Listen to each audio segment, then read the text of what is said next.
السلام عليكم ورحمة الله وبركاته. دمان خير كلنا كنا نبدأ يحتاج أن فلوس سود هذا مقال عصب مقال كان أحساس يصير إذا كان عندنا هذا الله يدمن مرة بعد رمضان كريم وحوي طبعا كي دنبه واللي هو جمعيه ودنبيه هذا الله يدمن ما قرأنا مقال قرطي سو قاعدنا لكن أنت مقال كي ودنبيه وجمعيه ودنبيه وكذا هذا الله يدمن رمضان كان سود هذا مرة لبعض إن شاء الله وحويه لا رمضان تاني قبله عماشة صالحين ودنا قضبك aan rabo marka inta laga yimaado qodobka aan rabo aan doonay inaan kala hadlo wuxuu yahay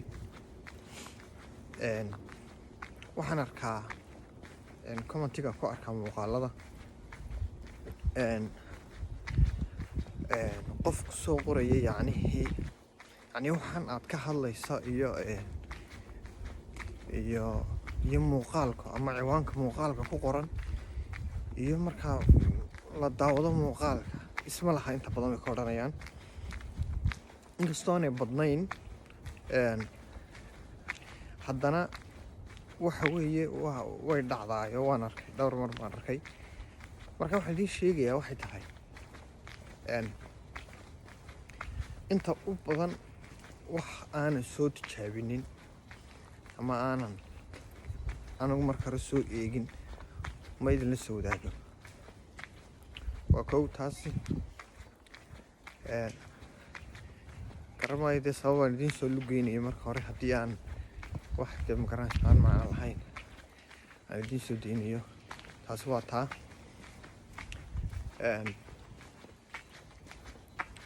dee wixiiba waxaad samaynayso haddana dee been ma noqon karto iyo ummad waxaan maqli jiray qofka hebel biyaha wejigaa dhammaaday oo ma garanay biyaha wejigaan uu garanay meel ka keenan Soomaalida markaan qof waxba ka hesho maarto wuxuu doona iska imaado iska soo dhaaf markaa weli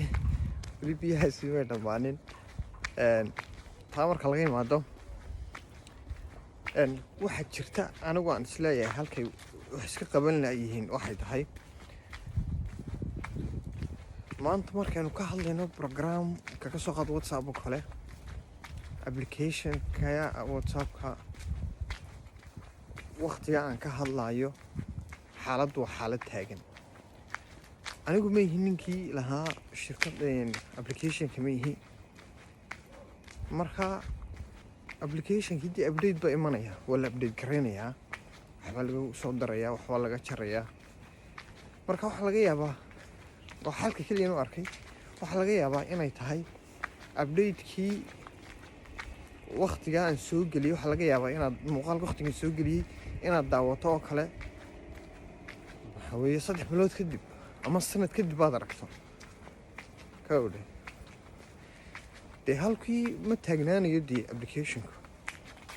ninkii lahaa iyo dee qolihii laawii waxbay ka bedbedelayaan laakiin adigu markanaad soo gashay muuqaalka daawanayso iyo ciwaanka waa laga yaaba waqti xaadirka inaan islahayn wax way isbedelaa dhacay laakiin maalintan soo geliyo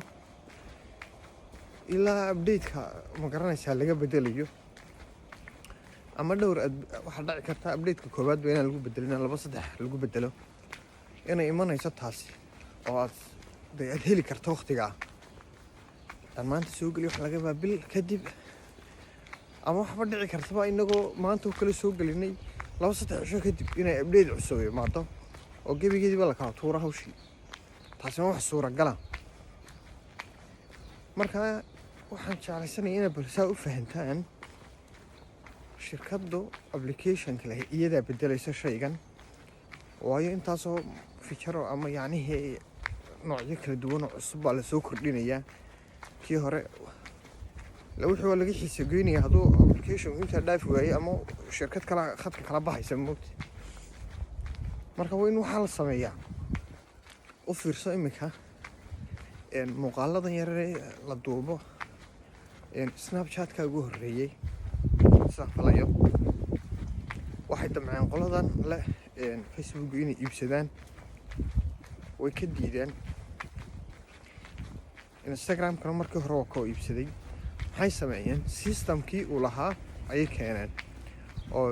muuqaalka yar ee historyga la soo dhigayo Instagram-ka loo sameeyey, Facebook-ga loo sameeyey, WhatsApp status-ka yimi, TikTok imika ka dambeysay iyadu wixii isku fuuqsatay. Marka yacni kambanigii haystay application-ka halkiisii taagnaan maayo, waxbuu ka bedelayaa. marka fadlan waa Soomaalideena waa iska dhaankaa weeylaan meel kasta ku aragnaa waa xukunka degdega hore inuu ridnaaya. laakiin waxa muhiimadu tahay bal marka aad muuqaalkii aragto ee aad daawato hadday isu ka yeelan waayaan intaad muuqaalka ma dhamaysan baad soo qoraysaa oo koo baahay commentiga bal waxaad eegtaa waqtiga la soo geliyay waxaad arki karaysaa ama muuqaal san way igu dhacdaa muuqaalaan arkayo oo aan ciwaankiisu xiise geliyaan arkayaa musalsalaya eeg imka wararka kale meel hiblaayo waxaas ka jiraan wax soo sabal waxa eeg haddii aanad iska horeysiinin waqtiga la soo geliyay waxa weeye noqonaysa late bad noqonaysa tii way dhici kartaa in aan dib waxba laga bedelin oo xitaa sanad kadib waxa aan ka hadlayo iyo magaranaysa muuqaalkii isu kala haada wax dhici kara iyada qudheedo. laakiin muhiimadeedu waxay tahay warba marka hore inteenaan isu arkin dee yacnihii qofta meesha wax iska soo magaranaysa odhanaya inaan ahay bal muuqaalka eeg marka hore markaad eegto kadib waa la dhici karta inuu kaa anfacayo inaan kaa anficin. nin halkaa odayaba ee gurigiisa ka shaqaysanaya waxaa laga yaabaa qaylada inay maqashaan waa ka jarayaa intaas.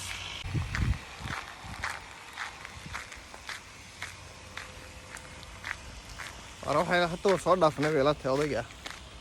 marka muhiimadu aan doonayay inaan idinla wadaago oo intaas ahayd bal inaynu ogaano waxani ma garanaysaa in waqtigeeda dhaafayeen kale. waxaan xasuustaa muuqaal aan kaga hadlayay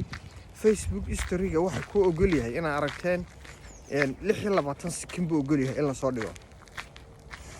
26 sekin ayuu ogol yahay in la soo dhigo abad saaro fiican wada xasuustay. kadibna waxaan soo sameeyay muuqaal aad ka kordhin karto intaa oo aan anigu 2 minute iyo waxbaan soo dhigan maanayaan. muuqaalka waa ka helaysaan uu ku jiraa YouTube-ka ku jiraa farsamada la marayna marka YouTube-ka toos loo Facebook-ka toos loogama soo dhigayne Messenger-kaad aadaysay deetana waxaad iska dhigaysay inaad dirayso qof u dirayso kale deetana halkaas laga sii helayay inaad samayn karto inaad halkaa history-gaaga soo dhigi karto muuqaalkii oo dhammaystiran. laakiin imika in la bedelay waan filayaa maalin dambe doonayay inaan eego ma sii xasuusto inaan anigoonan eegin ka bixin iyo in kale laakiin waxaan filayaa inay bedeleen systemka balkaana way idin eegi doontaan haddii alla idmo. marka muhiimaddu intaasun bay ahayd. waan dir salaamaya asxaabta jimco wanaagsan khayrka badiya والله فان الله